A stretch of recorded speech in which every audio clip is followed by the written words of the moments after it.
warahmatullahi wabarakatuh. Waalaikumsalam warahmatullahi wabarakatuh.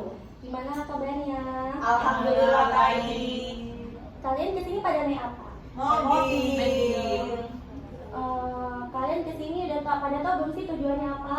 Udah. Apa? Mau konseling. Konseling. Kalian udah pada tahu belum konseling itu apa? Belum. Tahu sedikit. Udah tahu sedikit ya. Coba saya sedikit jelaskan lagi ya. Konseling itu adalah proses pemberian bantuan kepada seseorang yang sedang mengalami atau menghadapi masalah yang sedang ada. Kalian di sini sebagai konseling dan saya sebagai konselor. Nah, kalian udah pada tahu belum sih konselor itu apa? Belum.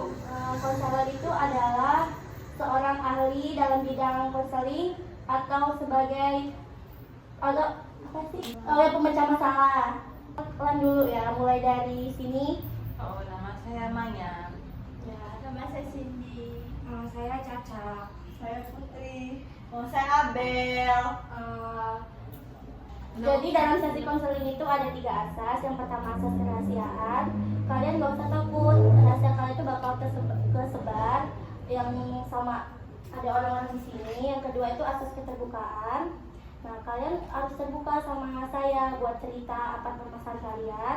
Dan ketiga asas kesukaraan.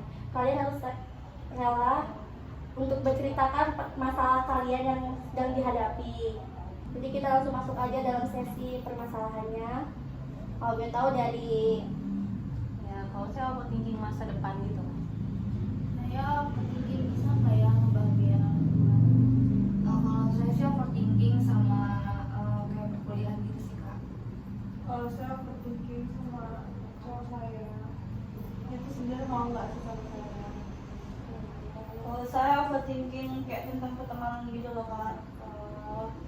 Jadi permasalahan kalian tentang overthinking semua. Jadi di sini kita mau bahas masalah siapa nih? Septa, Septa atau Maya tadi. Septa atau jadi di sini kita akan membahas permasalahan Maya ya tentang overthinking masa depan. Jadi boleh nggak si Maya ceritain sedikit tentang permasalahannya? Bisa. Saya tuh overthinking. Sebenarnya saya tuh kedepannya bangun gimana. Ya, sekarang saya tuh kuliah. Tapi sebenarnya kuliah saya ini bukan asli keinginan saya jurusannya gitu. Tapi udah saya jalani. Cuman saya masih mikir gimana ya. Kenapa Maya overthinking tentang itu? Kan Maya sudah menjalankan perkuliahan itu. Karena dari dulu sebelum saya kuliah saya nggak ada niatan masuk jurusan yang saya mau. Karena saya ketolak apa yang saya mau, jadi saya masuk jurusan ini. Jadi saya kedepannya saya bakal bisa nggak jadi apa yang saya mau. Emangnya Maya mau ngambil apa? Aslinya saya tuh pengen jadi ini TNI. TNI. Ya. Oh iya, kalau boleh tahu emang Maya ngambil jurusan apa di kuliah? Kok bisa sampai membuat overthinking? Saya ngambil jurusan keperawatan.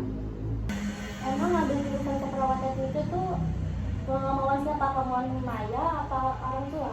Sebenarnya kemauan saya. Tapi nggak ada dalam unsur kepaksaan dong dalam Nggak, masuk perkuliahan nggak itu. ada. Terus kenapa masih overthinking? Itu kan masih pilihan dari diri kamu sendiri. Saya masuk ke perawatan kan karena biar kedepannya saya bisa jadi TNI. Lulus keperawatan saya daftar gitu. Nah, setelah saya lulus itu bisa nggak ya saya jadi? Karena sebelumnya saya gagal, terus dengan jurusan saya ini apakah saya bisa menjadi apa yang saya mau? Jadi sebenarnya Maya tuh tinggal melanjutkan saja yang perkuliahan ini.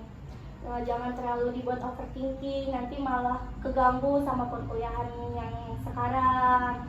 Sebenarnya Maya tuh keganggu nggak sih sama overthinking Maya itu? Sedikit terganggu. Buat Maya keganggunya tuh gimana sih? Kan kadang kepikiran, jadi sedih, kayak lagi ngerjain tugas sambil mikir, seharusnya saya nggak di sini gitu, jadi kayak sedih sambil nugas, jadi ada keganggu gitu kan. Emangnya Maya sekarang udah semester berapa sih kalau boleh tahu? Semester 4.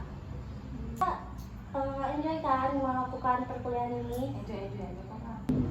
Kalau Maya enjoy, ya udah tinggal lanjutin aja sama apa yang lakukan sekarang sambil menggapai cita-cita yang akan datang nanti. Jadi gimana nih sama temen-temen yang lain? Ada saran nggak buat si Maya? Ya ada sih, sebenarnya Maya tuh harusnya jangan memikirkan ke belakang, karena kalau misalnya mikirin itu terus, pencapaian yang nggak dicapai, terus Maya selalu berantem sama pikirannya hingganya jadi membuat overthinking. Seharusnya kita harus menjalankan keseharian kita, kayak misalnya kita menjalankan perkuliahan gitu. Jangan kita melihat ke belakang, kita harus melihat ke depan gitu. Jadi kita nggak boleh terlalu dengan kejadian yang bukan rezeki kita. Mungkin emang di TNI bukan rezekinya Maya. Mungkin nanti bisa ambil TNI di pasca sarjananya gitu. Jadi Maya nggak perlu overthinking tentang itu. Itu saran dari Lucy. Mungkin ada yang mau menambahkan saran lagi? Mungkin saran sedikit, bisa tadi kata Lucy kan bisa daftar TNI pasca sarjana. Jadi mungkin sekarang kayak terus mengeksplor diri untuk ya mempelajari lagi, terus kayak bincik-bincik lagi kalau misalnya masih mau untuk daftar TNI setelah nanti lulus wisuda. Kan di permasalahan kalian dalam pribadi ini overthinking. Nah, gimana Atta perasaannya sekarang? Sudah sedikit lega. Alhamdulillah kalau seperti itu. Kalau sekiranya Atta masih ada yang kurang, kita lanjutkan lagi nanti di sesi konseling yang kedua. Bisa untuk menghubungi saya kembali dan untuk teman-teman yang lainnya juga. Mungkin udah cukup ya untuk waktu sesi konseling kali ini. Saya cukupkan. Ya. Assalamualaikum warahmatullahi wabarakatuh.